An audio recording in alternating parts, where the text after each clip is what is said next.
You've taken your first step into a larger world.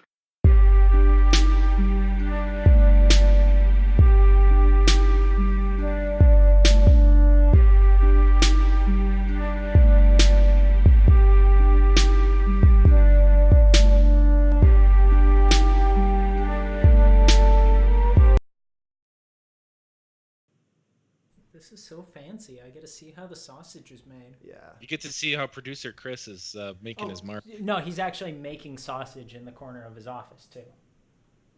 Sure. I mean, we always make that joke, but we really should be selling this. Loose cannon sausage could be a great marketing opportunity. Yeah. I mean, you could say, see how the sausage is made, literally, and then eat it. You just take the loose cannon brand and you slap it on there? Anyone would buy it. What do you think would be the best tasting Star Wars character if we turned it into sausage? The best species? Bantha. Yeah. I think No so. hesitation. Or a dewback. Yeah, sure. Well, Both good I think options. Yodito would taste real good. Yeah, I know. I could get a lot of meat out of Trigger that, warning. so. Trigger warning for everybody. We mentioned possible harm to Yodito. Eating so Yodito. If everybody could just please be warned that there was a trigger that perhaps you might feel some strong ways about. Or So you that can was- call our that was a hotline real at thing. 1-800... Al, do you remember the rest of the hotline? SOUTHWEST.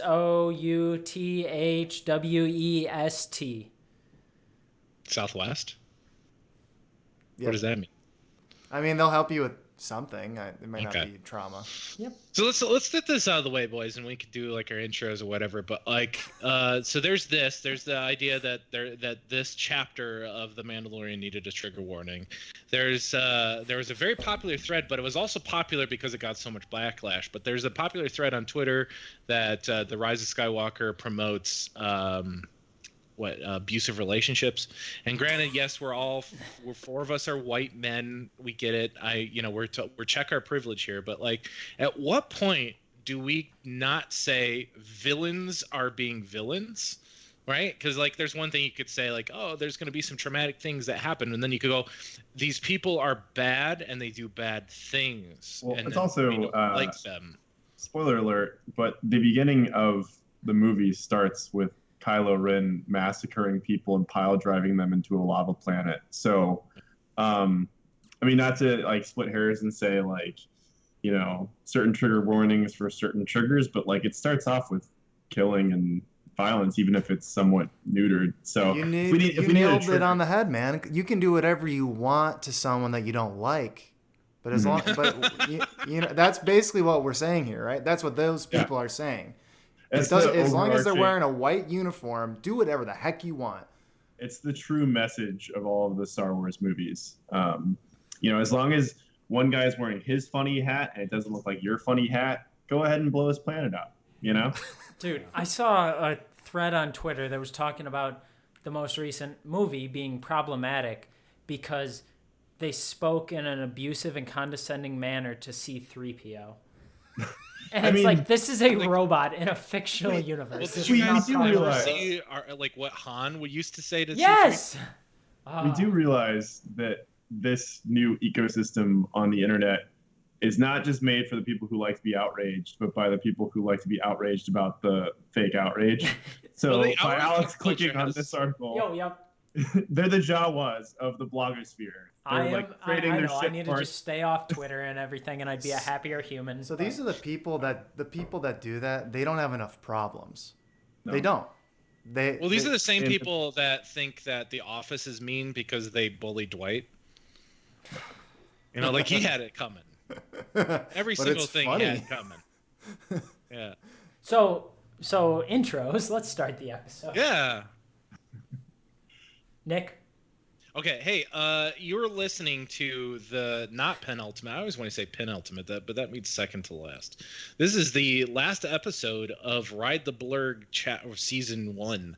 So we're covering chapter 8. Of course, you're listening to the Loose Cannon podcast or live stream, watching the live stream.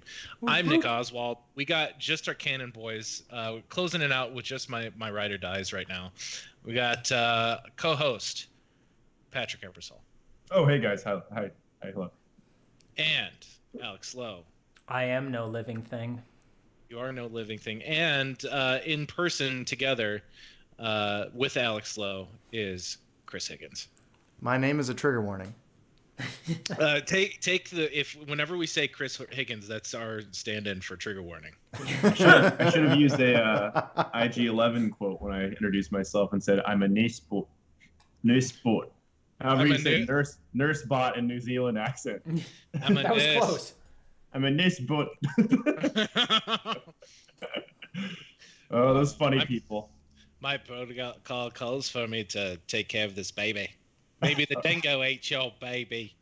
I got a little Scottish at moments. I think so. I'm just going to keep the accents to Patrick. I don't know why you guys don't stop me. You became Mrs. Doubtfire for a second. Oh, hello, dear. Oh, dear. Well, great. We're all here together again.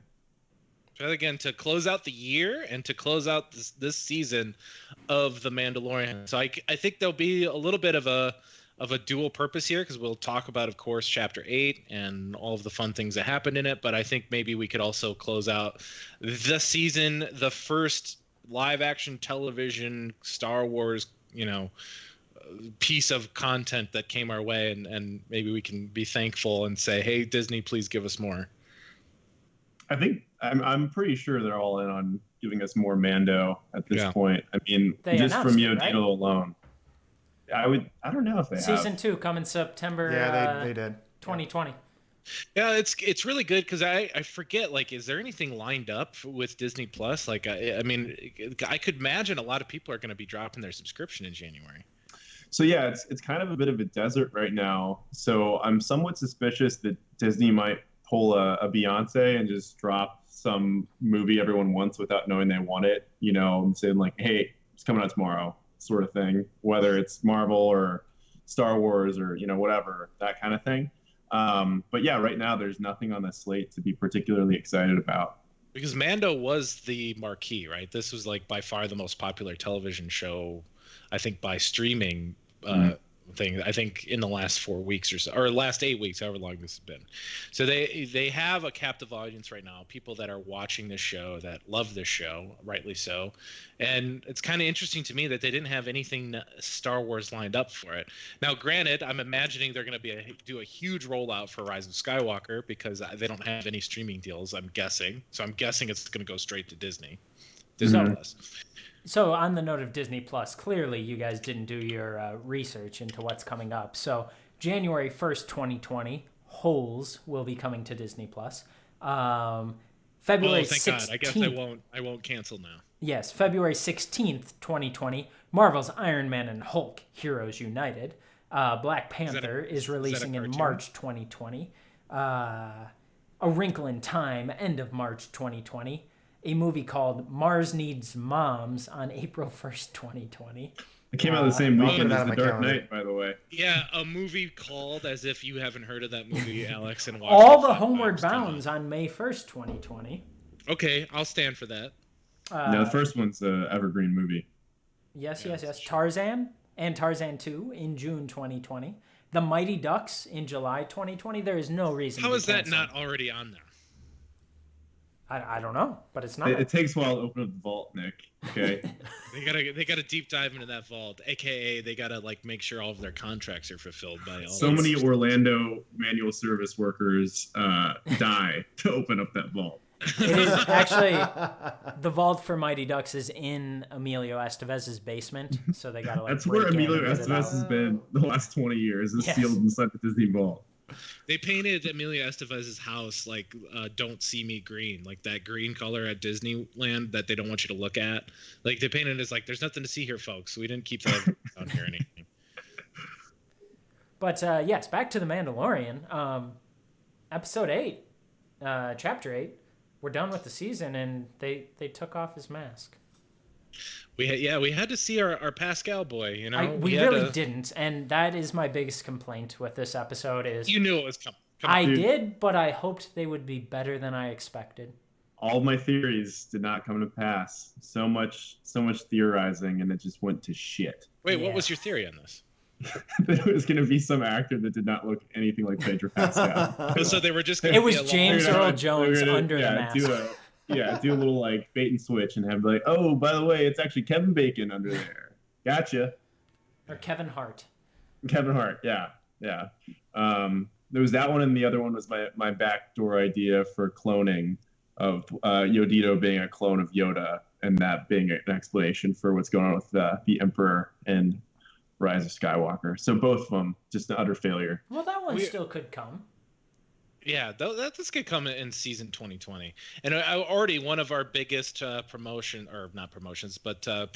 about this was false. A prediction that we made with Mike Gospel of how Star Wars is it, that we thought his sigil would be the Yoda head, and it actually just was the Mudhorn.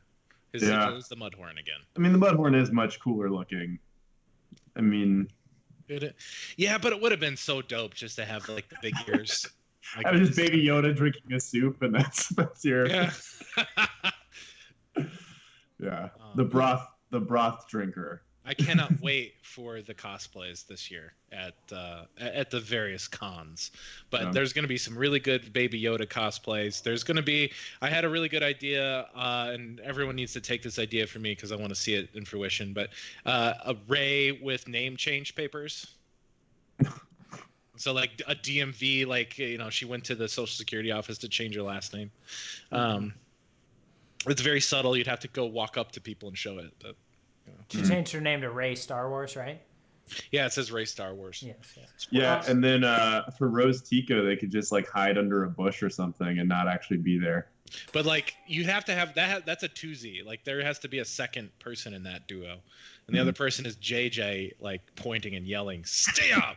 He's like poking her this thing, like No one gave Save me it, lines. guys. Save it. You're too early on this episode. stay in the mystery box. Yeah, stay in my mystery box. Yeah. Save it. Back to Mandalorian. I hated that they took off his mask. I thought that was crap. I didn't want to see his ugly face.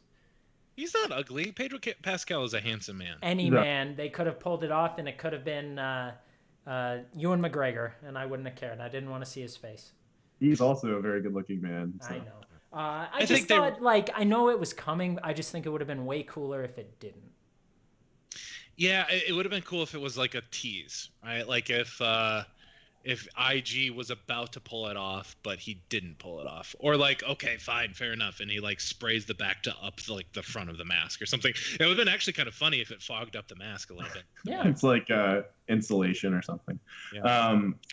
I guess my question is, I don't really mind it one way or the other, but you know, what is the point of having his helmet taken off, like of seeing the Mandalorian? Because you know, it's does it what really do people anything? wanted. They want to see his face, and I just think but that's so everyone lame. already knows it's Pedro Pascal. Like it would have been one thing if it was an unknown actor or whatever, right? Like, but we know what he looks like. It's not a. Well, the it's not bigger a shock. reveal was his name, right? Because I thought that maybe, and this was another prediction that didn't come to pass, but I thought maybe he would have a name that we recognize, and that's why he's called the Mandalorian, and that's why they take so many, like, obviously effortful steps to only say Mando or the Mandalorian, because maybe his name meant something.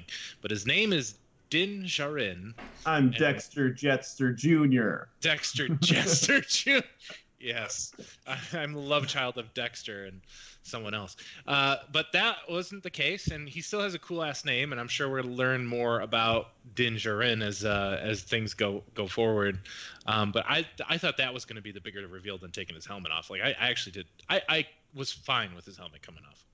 Well, and also, so I mean, we can talk a bit generally about the whole identity of Din Djarin in this moment, because we see what he looks like without his helmet. But I think even prior to that is when we see his more detailed backstory of seeing exactly how he came into the fold of the Mandalorians. And I don't know if this was always the case, or if it was established in the Clone Wars or Rebels or whatever. But the idea that the Mandalorians aren't a race, they're a creed, right?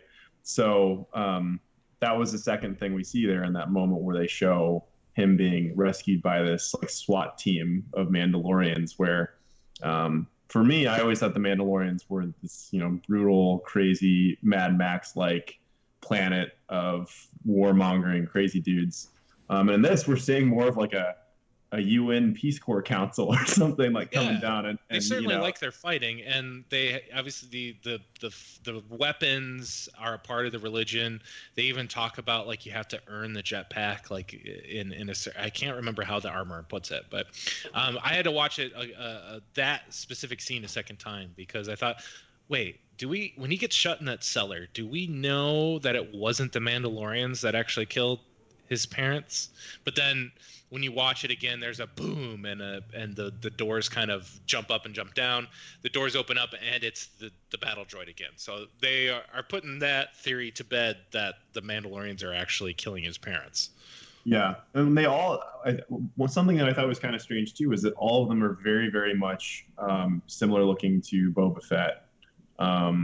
We see a variety of armor sets when we see the Mandalorian sect that's hanging out under the desert. Is it? It's in Mos Eisley, right, where he sees them initially, his little crew and his armor lady. No, that was in Navarro. So that was the different bounty hunter town. So the town that whose economy is entirely based on bounty hunting. Yeah.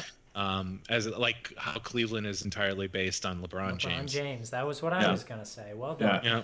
Yeah. So but the standard like military issued federal Mandalorian outfit is like basically a Boba Fett outfit, but with just different colors, which I thought was a little I guess kind of cool. I'm sure there's some sort of reasoning for that, but and then to your point, the jetpacks. She says something to the effect of like it's kind of like Harry Potter and his broom, where you have to learn to control it, and until then it won't listen to your commands. I wonder if there's some droid AI in that, maybe. I don't know, but they don't have any like hand holsters or anything. It's just they use their helmet or something to get it to fly them around. So the many clips they've shown of people using it, they just kind of kick forward and do like a little like plie into the air. So maybe you just gotta learn to kick the right way. So it's funny seeing that and then thinking back to Boba Fett with his jetpack and him just like rocketing it into the sand butthole. Well, he's not a Mandalorian, so that's it. Nick, how many times do you think how many Star Wars podcasts out there? At least 70. Okay, how many times do you think plie has been said on any of them? Once, and that's us. You heard it here, folks. Loose Cannon is the only one who's going to use the word plie. I can't even say it the second time. So, I feel like we do a lot of the show's legwork sometimes when we try to explain why they made certain decisions. When there certain things happen in the show, like, well, obviously possibly it could happen because of this. And it's like the show never gave us any clues, but we're Star Wars fans and we kind of get how sci-fi could work. And so you know what I mean? Like, do you guys think that we do some of the legwork for them by explaining how certain things happen? Sure. Yeah, definitely. I mean, like, look at Wikipedia, man. Like, if you see the detailed backstory of some random action figure, like any little gap that's left for us is a little crumb that we'll immediately gobble up and try and build some little lore out of. And I'm sure Dave Filoni and some of those people go on some of the popular message boards to just see if they think that those ideas or theories have any merit or are cool or something they'd want to mine from, you know? If there's So, any real Star Wars producer or someone that's involved, like, gets paid to do Star Wars things, if there's anybody who might listen to our podcast, it could possibly be Dave Filoni. I feel like that would be somebody who would pop in to forums and actually read what people have to say. Because here's one thing, and this will be fast forward, and I won't give too much about Rise of Skywalker because that's not what this episode is about. But what I've been learning and kind of seeing from this whole process is that the filmmakers and the TV show writers, I think, have a lot of wiggle room, and especially since the 2013 acquisition where they got rid of all of the old canon and go, all right, we're starting from scratch. I think all of the filmmakers and TV show writers get to do what they want, and then it's the story group's job to then stitch it back to canon. yeah. I've noticed that, and then we're doing that. I consider ourselves like armchair story group, right? Like, we're not actually story group. We don't get paid to do it, but we're doing a lot of heavy lifting for them. But also the people who are paid to do that are doing a lot of heavy lifting, because if you read the Rise of Skywalker visual dictionary, there is a lot of heavy lifting going on in that book in order to like tie everything back to canon. Well, it's funny too, because I mean, we look at the original fandom where, the movies had like 5 to 7 years between each iteration. And then after Return of the Jedi, was there 20 years of time until the next Star Wars movie came out? Like a big gap where they were able to read the, expanded universe canon, 16 years. And during that time, especially with the lack of the internet, it was all just about kind of like dreaming up different ideas about what Luke and crew were going to do next and what this meant and what that meant and all that space. And now it's like way more compounded. We have the internet, so we have a space to not only come up with theories, but when theories gain traction, like the Jar Jar Binks Sith Lord, theory, like stuff like that. It's not necessarily something that has to become canon, but it's something where it gets enough traction for most people to have to like nod their head and be like, yeah, that's a thing, Mm-hmm. But then also,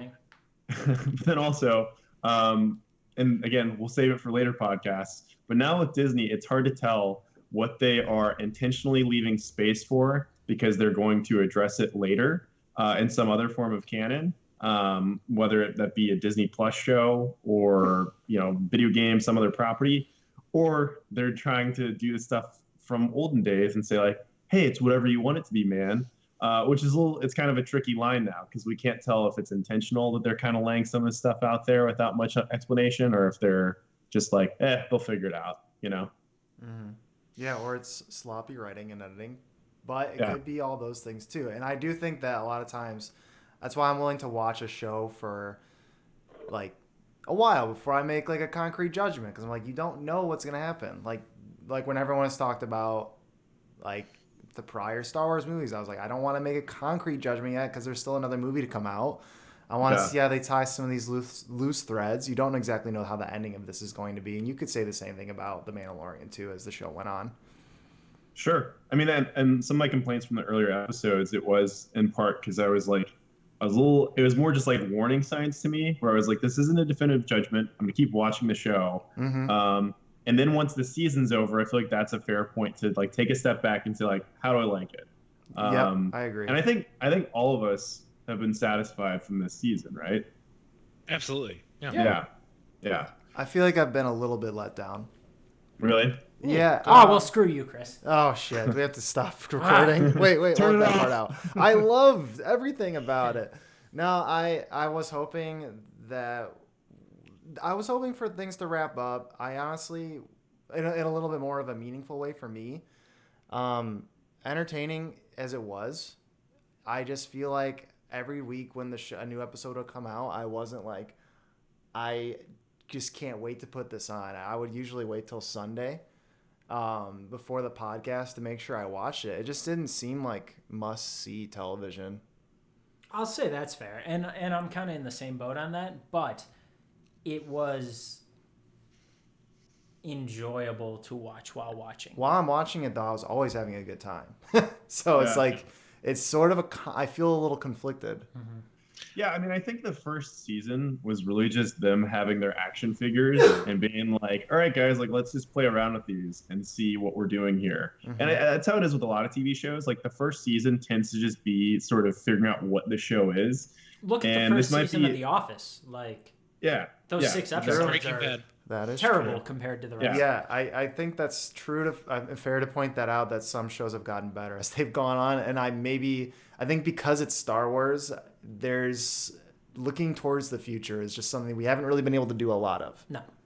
Well, and I think it's fair still to criticize the first season for what it was. Sure. I think, like, I'm just optimistic that the second season will have a stronger, like, narrative idea of what it's doing, because there wasn't really that great of, like, a narrative arc throughout the season in terms of, like, character development, all sorts of stuff. Like, there was cool flourishes, and I think that's what I was really looking at this season as, being like a bunch of just different cool Star Wars-y set pieces. But the second season, like, it needs to have a little bit more of, like, an idea of where it's going. And, you know, we didn't really learn anything about Baby Yoda, which that's fine, but Yodito. it's also like, our little Yodito. I think that's he going was to be just a pretty plot long device. arc.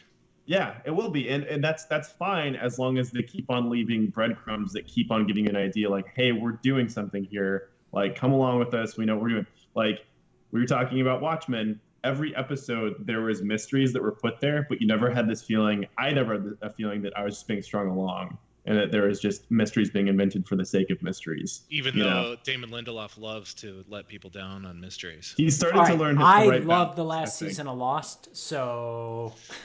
Well, you would be wrong to But- like the but- last season a lot. Okay.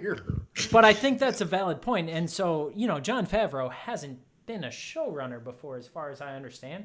So if they brought in someone with the experience of taking a season through that arc, I don't know, like a Chuck Lorre or someone. Really? Well- Chuck Lorre? So Dave Filoni, I mean, is going to be great in terms of actually, I think, really carving out, I think, the structure and narrative arc of the show.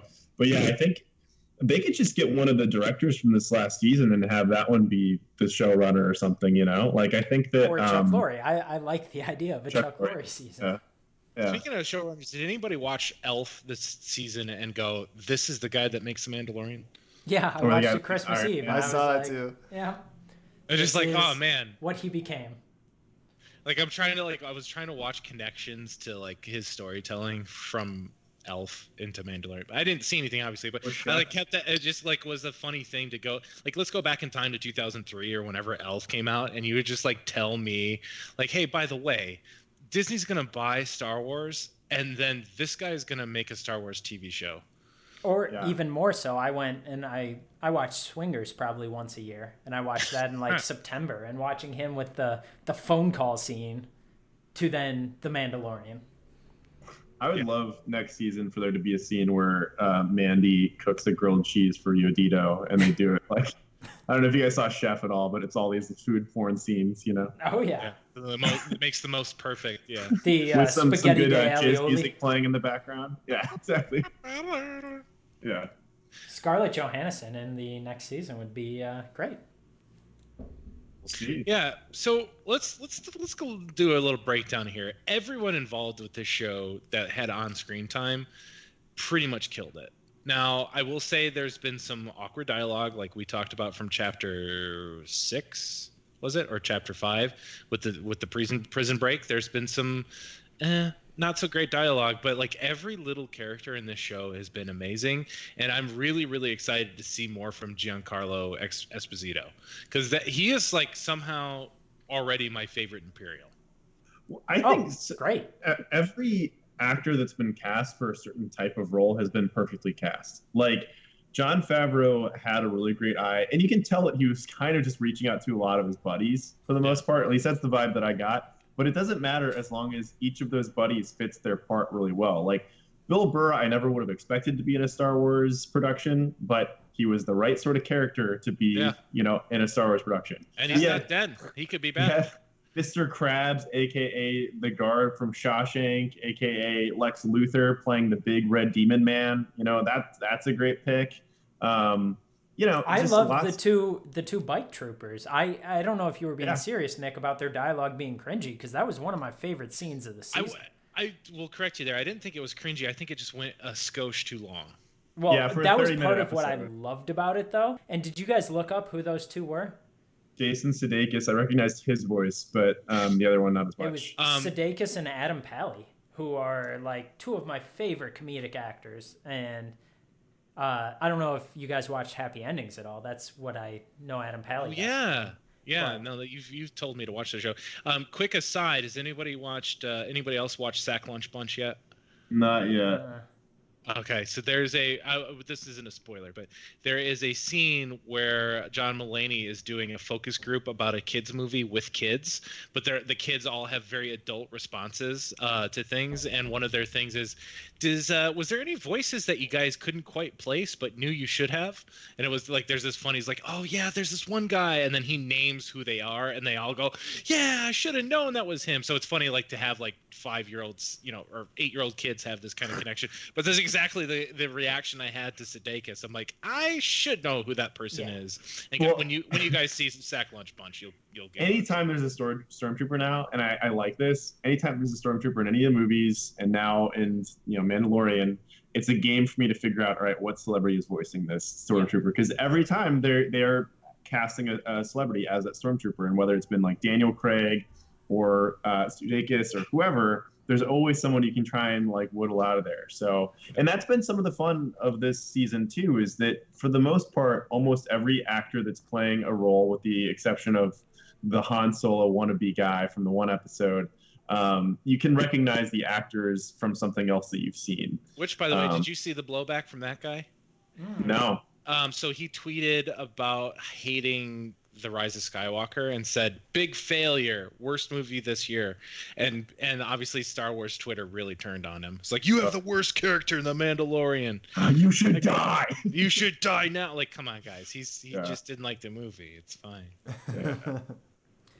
Fun. So, other details from this episode. I feel like we've been talking big picture. We have been pretty big.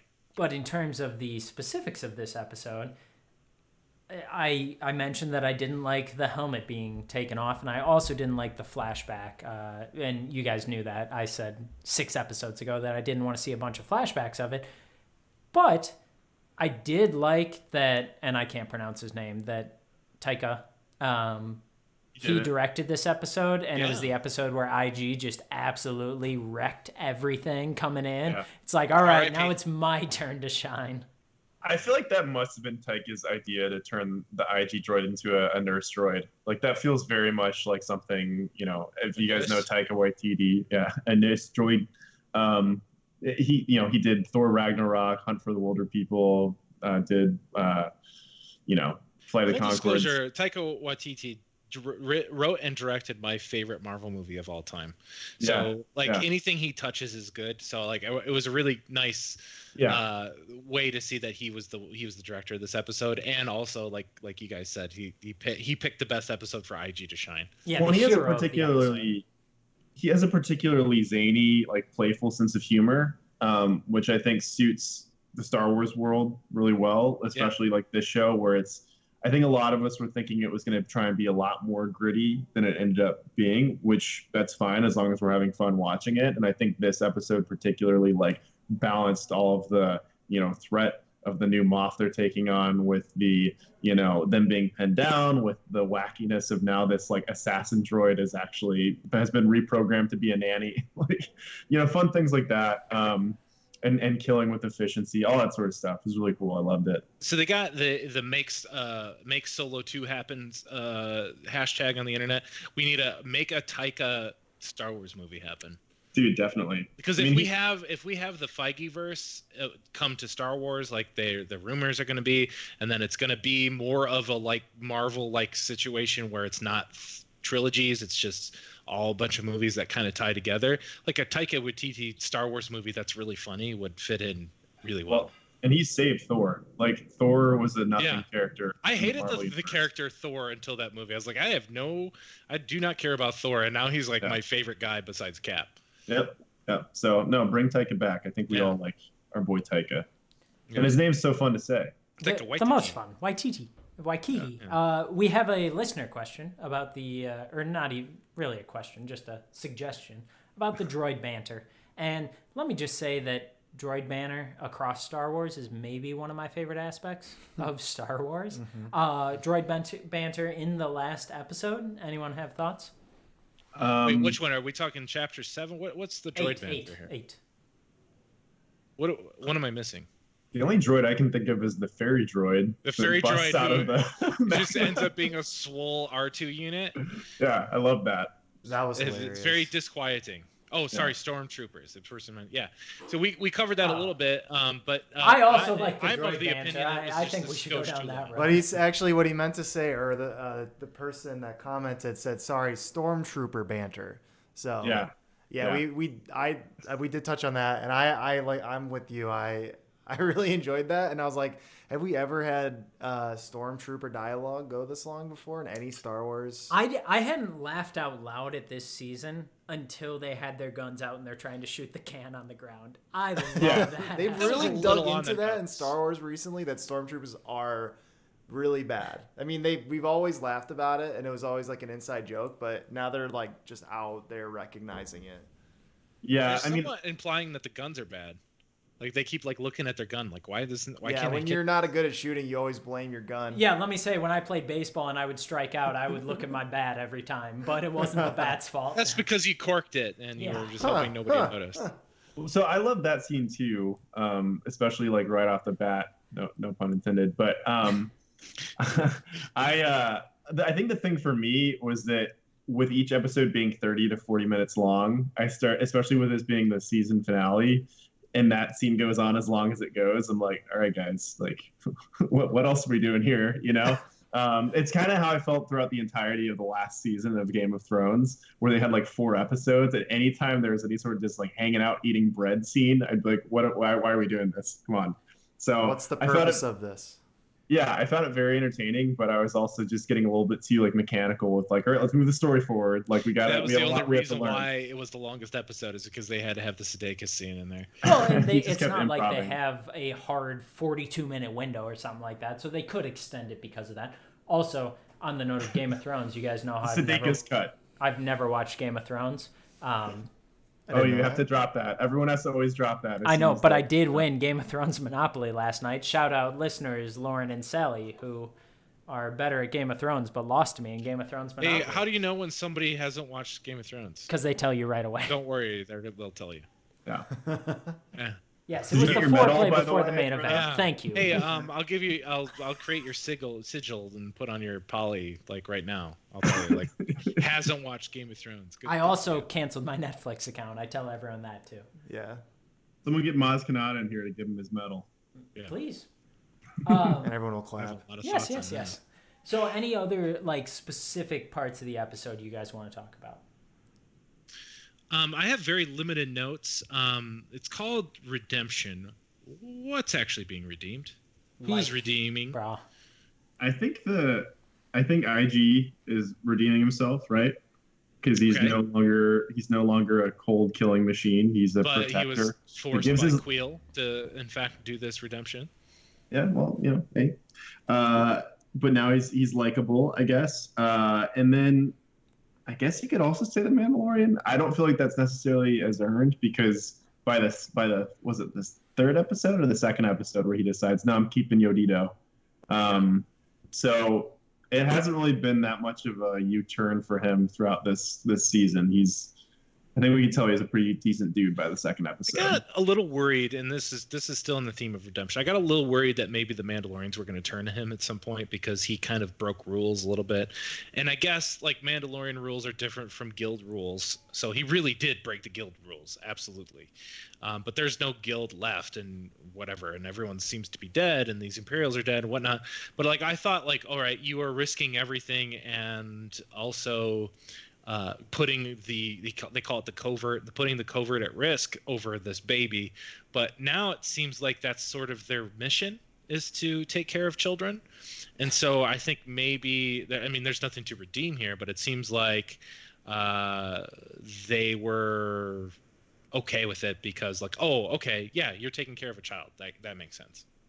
the whole second season will be an orphanage plot. It'll be like Oliver Twist mixed with Annie, but with Yodito as the star. They're all like on a fighting school or whatever, because that's, because he said I trained with the fighting corps, or I was brought up with the fighting corps and then took the oath when I was of age. It's like School Ties. Yeah.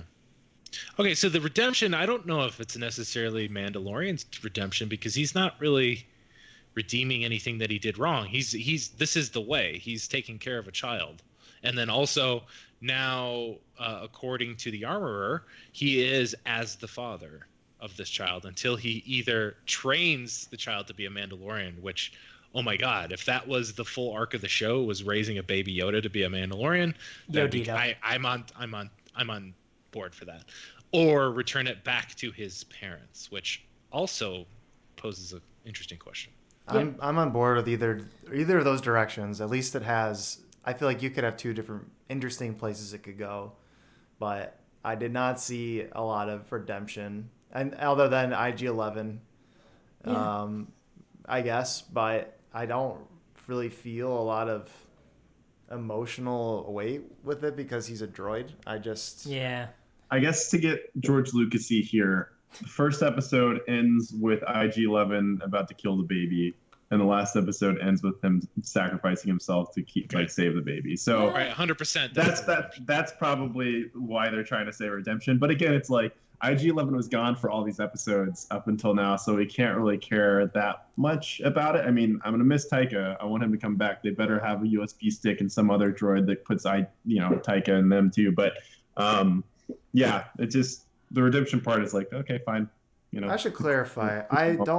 I do think you can feel emotionally attached to a droid. I do feel like no, they're robots. Come on, because they're like, they have personality in these shows. They are voiced by real people, so it's not that you can't feel that towards a droid. But I don't know. I just did never really felt it when it was happening. Maybe you get emotionally attached to a droid whose memory is about to be wiped, and then only to find out that none of the stakes were actually real, and he had a backup anyway. Wrong show. Or you feel triggered by the fact that a droid, anytime someone tries to touch it, goes, "Oh, no, thank you, and moves away. Oh, okay. Well, sorry, we're bleeding into the other property. But it's just too much Star Wars to talk about. Rewinding back to episode 8, on the note of the armorer, or whatever she's called, Chris, you brought up something interesting about her. Talk about that. Offline, Chris brought up something. I'm sorry, about which character? I was reading some more Twitch comments. I got distracted. The Mandalorian who makes the armor. Why does she have authority? It's like she sits there. So there's two things. There's why does she have authority? And then the other one is because at this point there's no one else. She's a leader of what? So and that brings me to my other point, and the fact that if you go see the aftermath of a battle where a lot of people died on one side and there's one person left, do you have any questions for them? You want to ask them anything? Like, hey, how'd you manage to stay alive? How'd that happen? I'm not suspecting you of anything. I just am curious. What went on there? You're the only survivor of this battle. No one's asking that. So two questions, and I'm hoping the room can help me piece this together. I mean, to your first point, that we're going to do Dave Filoni's job here. My assumption would be the Mandalorians seem to prize their armor quite a bit. And so whoever's job it is to make that armor is probably a very important person. They're not gonna choose anybody to do that, right? Yeah. Especially if you're giving them like really pricey metal to do it, and they're like, shit, I got to do work. Okay, she has value there for sure. So I think there's that part. They're probably like the chieftain of the tribe or something like that in that regard. But again, like, we don't know. Like, we have to guess on that part. To your other part, I don't know about that. That's a good question. I didn't take her to have a bunch of authority. I took her to be more of a confidant or someone you go to get something done that you need. And she seemed more like a priestess kind of character where she interprets the way, right? Spiritual advisor. Because she wasn't the one. Priestess for sure. Now you must go with this child. You must change it one and find its family. And he's like, okay, I will do that. I will 100% She wasn't do the everything only one you say. saying, this is the way. Like, all of them said this is the way in a different way. True, that is like a faith. That's like a religion. They're all sort of like purporting that, but she seems to kind of want to interpret things for people. But everyone else is the one that says this is the way. I think people have said online, and this is not an excuse, just an observation that I find funny, is that she very much seems similar to like a video game NPC Absolutely. that gives you your quests. She's a like, quest giver. Even very much in like, you know, the way of like, I haven't played Fallen Order, but I'm guessing there's a character like this where you go to them and you're like, hey, here's all my metal pieces. Can you make me an upgraded lightsaber? Cool. What's my next mission? All right, see ya. Like, she functions in that exact same way, which I don't know. I think for me, I have like familiarity with that from playing games, but in a grander scheme, like, yeah, to your point, Chris, I think there does need to be a little bit more there when you have this character just constantly just like waiting in the background, waiting for Mandy to come back and be like, well met. Do you need a new piece of armor? So I'm still here, even though everyone else is dead. Yeah, that's the thing. Everyone else is dead, and she's still there. That's some shady Not shit. a very good leader, don't you She's think? shadier than He didn't do than a great Mandy, job leading. right? Because like at least we know what Mandy's been doing, and then you know maybe granted I don't have any suspicions of her, but what I feel like why there aren't questions asked, and again like why aren't the Mandalorians turning on Din Djarin? I think part of it is he is carrying out the things that they can't, or like I think he's the top of the heap. To be honest, I think he's the most successful Literally. Mando. And like literally he's the one surviving, and he's also the one who is putting it all on the line for a child, and I kind of feel like the Mandalorians sort of sacrifice it all for children. I agree with that. Yeah, there's nothing wrong with that in terms of the story, and also I think that's been one of the biggest points of the show is just to see him doing that, and like just the amount that he's willing to go through and prove like how he's changed, because obviously he wasn't a guy that would be willing to do that sort of thing before. Yeah, and then to that same point, to kind of diminish this whole thing that I'm arguing with, you know, he doesn't actually necessarily earn the jetpack. He just like, oh, here's one from a dead guy. here's your upgrade. You got to the end He's of this, not like, using mission. it. Oh, Yeah. you're level 10. Here's your mount. Yeah. Now you can get to higher ledges. Oh yeah, Double it's jump. basically like a Zell. Yeah, he got the hook shot finally. Just remember, though, this is going to take a lot of practice, and I wouldn't go out there and try to chase down a spaceship with it or try to do any crazy tricks. Like 5 minutes from now. Yeah. He's like, okay, for sure. All right, I'm on. Dope, lady, dope. Yeah, I'll figure it out. Cool. All right. Cool. Anyways, we got to go ride a raft on lava. Yeah. I don't know where she goes. Yeah, Like, where the hell Al, she he goes? had a Guys, moment. You just swallow? I like where season 2's headed. And everything I've drank all night's coming out of my nose. Ooh. So I will say I'm super pumped if in season 2 we're gonna get a planet of Yodito's elders. That would be crazy, actually. Wait, so is the species name Foundling, or is that just a little baby name? No, that's like something you found is a foundling. Okay. Yeah, foundling is like like an orphan that you've taken under your wing. Mando's a foundling, right? Yeah. Yeah.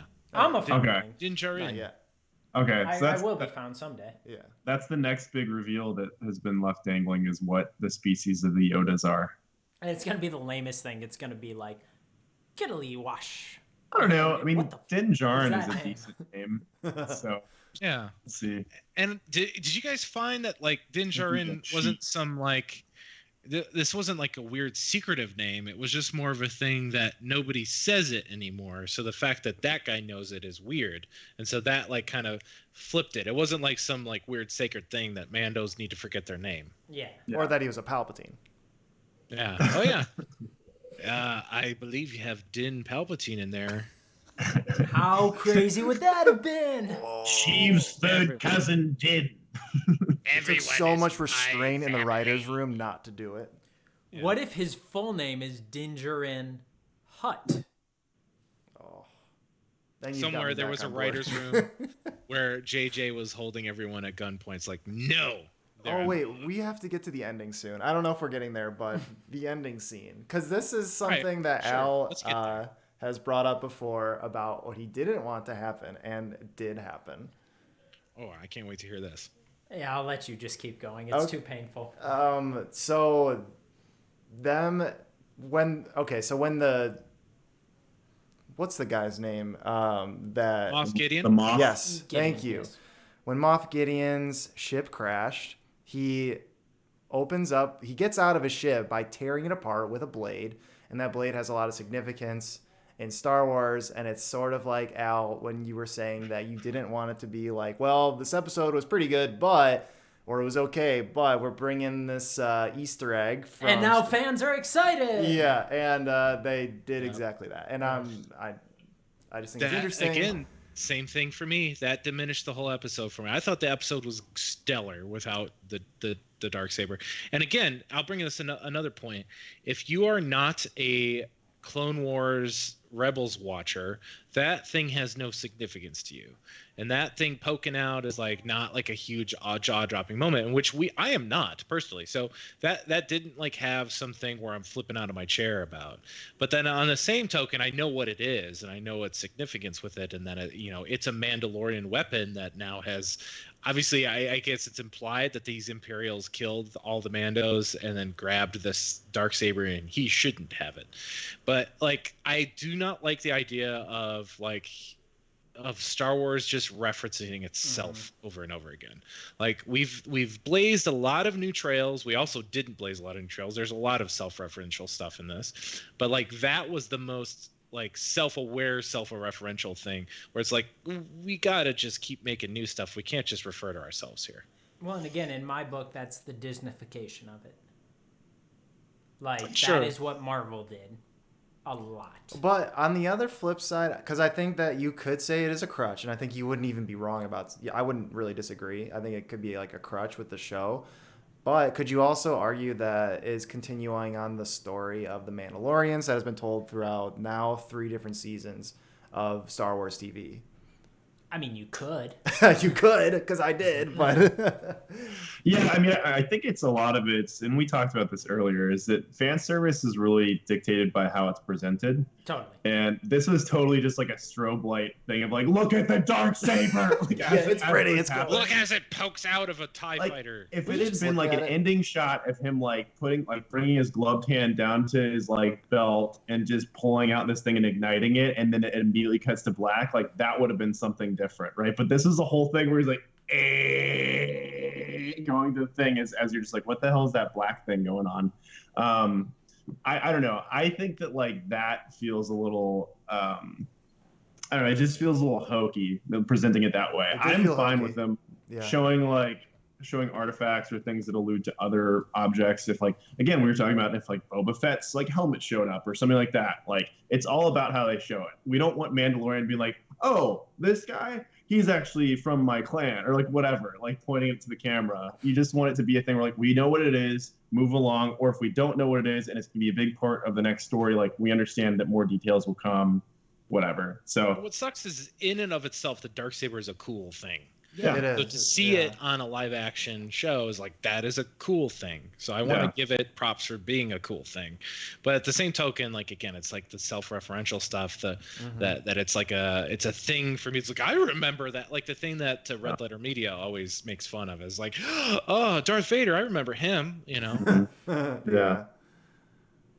But no, Yeah. I think I'm in the I'm Aquarius. hearing both of this. I'm kind of excited to see what they're gonna do with the Darksaber. I do think it's a cool story, but yeah, it is a little bit self-referential, and it was a hokey scene. Feels a little cheap is the thing, I think. And Yeah. I mean, there's a huge contingent of the Star Wars fandom who they don't really care. They're just like, I just want to see the thing that I know from the other thing that most like the mainstream fans aren't super into or wouldn't know about. So if like Revan's mask pops up, I'm gonna lose my shit. Or if like the would. clone troopers from the one Trooper Commando game show up, like they'll freak out, like things like that. But Everyone I don't has know. their price. Everyone Right. has their thing. Like I'm a whore for Star Wars, and I have my Yeah. price. It's just not Yeah. the Darksaber.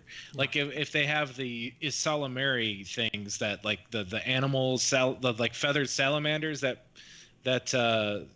get rid of the Force. Like as soon as that's live action, I'll be like, take all my money. Yeah. If like Yeah. Dash Rendar showed up at the end of the episode, Right. like, whoa. How much you bitch? Yeah, Yeah, if they exactly. brought back pod racing, I'd be like, oh. Now Yeah. this is We all pod have racing. our Why price. haven't they? Yeah, I guess if I'd probably be the one person on the show. I mean, I've watched Clone Wars and Rebels pretty much all the way through, and I do have appreciation for the dark saber. So I think I might be that guy where I was like, "Woo!" Like, Guys, it's like if they brought like Hayden Christensen back into a moment of the story where like you hear his voice and then you see him show up because you're like, oh, Force Ghost. oh, I got That'd be heavy. cool, you know. Well, and let me say, I was watching this with someone who's a big Clone Wars fan, and they were super excited when the Darksaber showed up, and then tried to explain to everyone else in the room why it was significant. Shout out, listener of the pod, Colby Rogers. I'm giving all the shout outs tonight. Yeah. We get it, Alex. You have friends. Quit Oh, bragging. no, I don't have friends. I know people who listen to the podcast. Nice. Yeah, so I don't know. We're nearing in on an hour now. Should we talk about overall thoughts on the season episode? I know we've been doing that all episode, but Yeah. So I actually have to pop off, guys. So Oh, I'm screw going to you, rage Patrick. quit here and let Nick. Are you Nick, gonna bring it in warm though, real quick? Are you gonna bring it in warm? Bring it in warm. Yeah, I'll bring it in warm.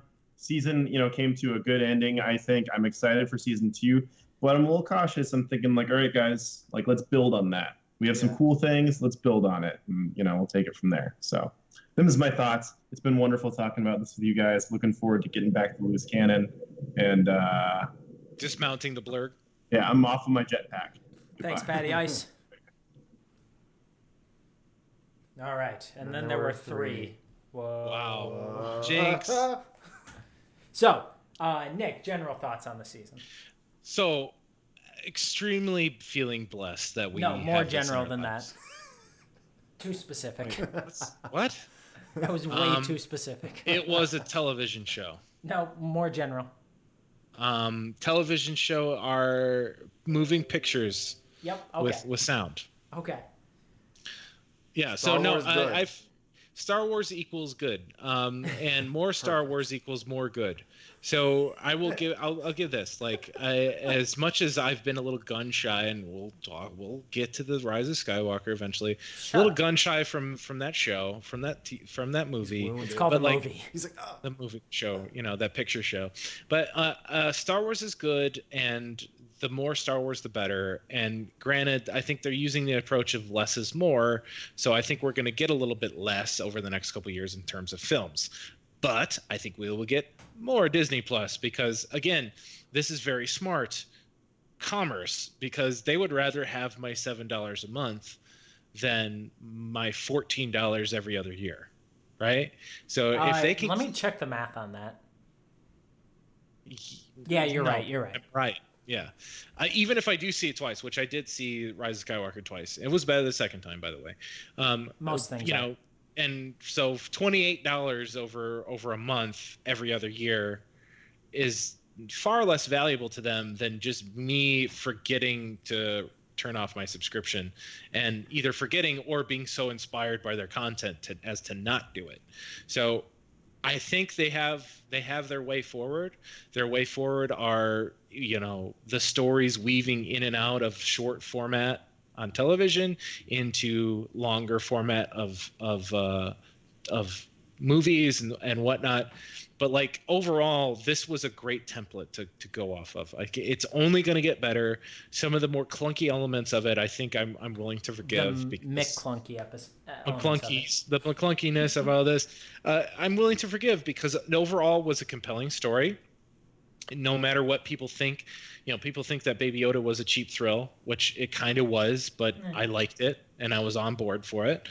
But there was more than just Baby Yoda. Baby Yoda was like the backbone of it in a way, but more so, I mean, Pedro Pascal's performance was amazing. Like he's an awesome Star Wars character, and I really like Din Djarin. Like he's an awesome Star Wars character with lots of things to unpack, and we're only going to be seeing more of that over the coming years with Mando and all the other shows. So ultimately, Star Wars television, good, happy to see it, want more of it, willing to forgive a lot of the weaknesses of this because the good was that good. All right, I thought of a better wrap-up question. Okay. Who was your favorite character that you didn't know about beforehand or expect to see? Okay. Your X Factor character. I think it might have been Amy Sedaris. Okay. She was a nice surprise. I think her character was kind of perfect in the Sederaverse, of characters. We knew about Moff Gideon, so I don't think this fits your criteria, but I think he was probably one of the most like oh man, I can't wait to see more from this guy. All right, Chris. In terms of the overall show or the Yeah, favorite yeah. character? Yeah, well, favorite character from the overall show. Yeah. X Factor character. My X Factor character? So mine was whoever Gina Carano played. Yes. Yeah. I mean, I enjoyed her the most. She kind of was like a fun person to bring alongside Mando, and I enjoyed her in the action scenes. So she was my X Factor as a character. In terms of the overall show, though, I hope that they can do better. I enjoyed a lot of different moments in that, and I enjoyed specific episodes. I enjoyed performances and characters, and I loved the overall quality and production quality. It was very well done, and I could see that they brought in different talent and different like writers, and you can see a lot of what TV can bring to Star Wars, but and across the different types of things I've absorbed in Star Wars, from video games, books, movies, this is definitely not in the bottom at all. Like, it's probably towards the top. I do think they can do better, though, in terms of delivering like an overall cohesive story. That's all I'm looking for, like going in for the next season. I dig. All right, Alex, answer your own question. The X Factor question or overall thoughts? Both. Yeah, overall, I'm kind of on board with Chris. Like, I thought I enjoyed it. I'm glad to have watched it. I still have all my same complaints about the pacing of the season, and I feel like it was not in line with an 8-episode season. This was in line with The Blacklist. So if they had James Spader in it, I would have been super pumped. Also, let's get James Spader in a Star Wars movie. Absolutely. He'd be an Imperial for sure. Yeah, oh my. Picture him playing Moff Gideon. Yeah. That would have been super cool. I mean, like, he's already basically played that character with Robert California. But and yeah. I just watched the Christmas episode where he's talking about how the Black Eyed Peas are rock for people who don't like rock, rap for people who don't like rap, pop for people who don't like pop. If Moff Gideon was given that speech, it would have been perfect. Yeah. In terms of the X Factor character that really jumped out to me and made the season awesome, I think there's a few to choose from. I really did like... Wow, why can we not remember Gina Carano's character's name? Cara Dune. Cara Dune. Okay. Yeah. Okay. Her Cara Cynthia is her full name, as we learned. So I liked Miss Dune. But I think the creepiness of Mr. Herzog really I love that good Imperial Nazi stuff going on, and he was like the epitome of that. So that was gotta have yeah. some German representation in Star Wars, because like Star that Wars take. representation is important. I just read the Man in the High Castle for the first time last week, and all the Nazis I was reading in that, I gave his voice, and that really helped it along in my head. He is very just with that character and the way the Empire is portrayed. It's very reminiscent of like post World War II. Yeah. Nazi Germany. Is everything better since the revolution? Mm-hmm. Yeah. No, I'll second that one as well. So, overall, I think there was lots of little surprises that just paid off really well. I think I was pleasantly surprised by just about every episode. To your point, Alex, I think if the format that this show is in lends itself to a longer season. Mm-hmm. So if we're going to have little mini episode where everything is wrapped up neatly, like, there needed to be more than 8. But if we weren't going to have that, if we're going to have the classic television where everything's one big arc, then really that could have been a tight 4 episodes. Like, because it could have been the Nothing first from episode, the Han Solo dude sitting in his chair episode paid off.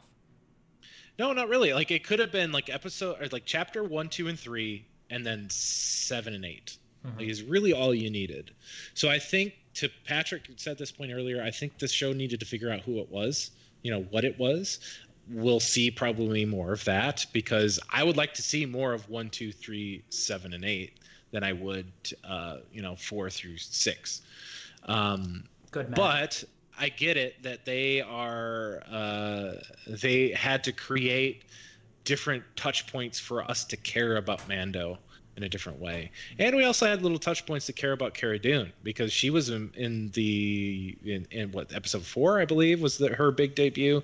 So I think now that we know who these characters are, I think we'll start to see a little bit more of a classic, Stranger Things type episode arc, where there's a tight 8 episodes, and other than the Chicago episode of season 2, they all have like something to do with moving the plot forward. Yeah. All right. Yeah. Star Wars. More Star Wars equals gooder. So, yeah. Unless anyone else has anything to say about this episode, No.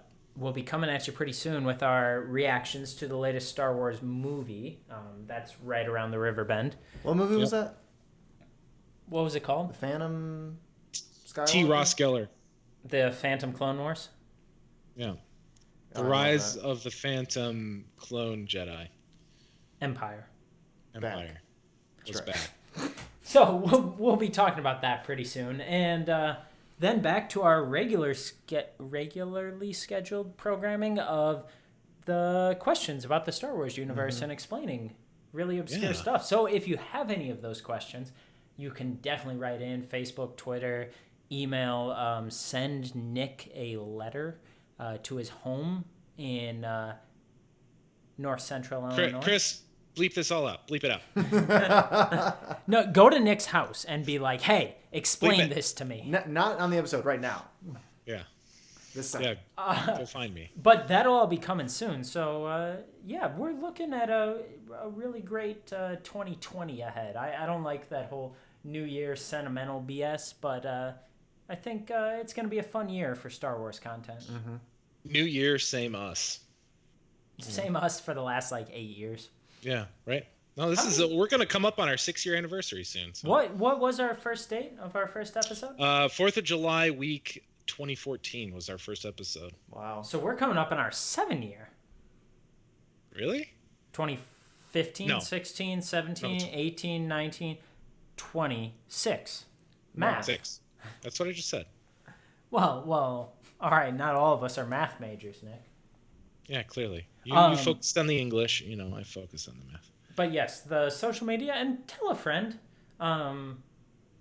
You'd be way cooler if you could talk about us with your friends.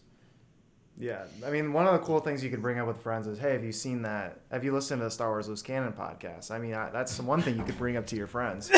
They would think you're. I mean, so Star cool Wars for that. is the friends we make along the way. So just tell your friends about us and become friends with us. And we could even have them on the show. Remember, there's that tier of Patreon. If you give us the $5, or is it 10? I think they said it's a 10 or 5. Whatever it is, the top 3,000. tier, you get to be on a show.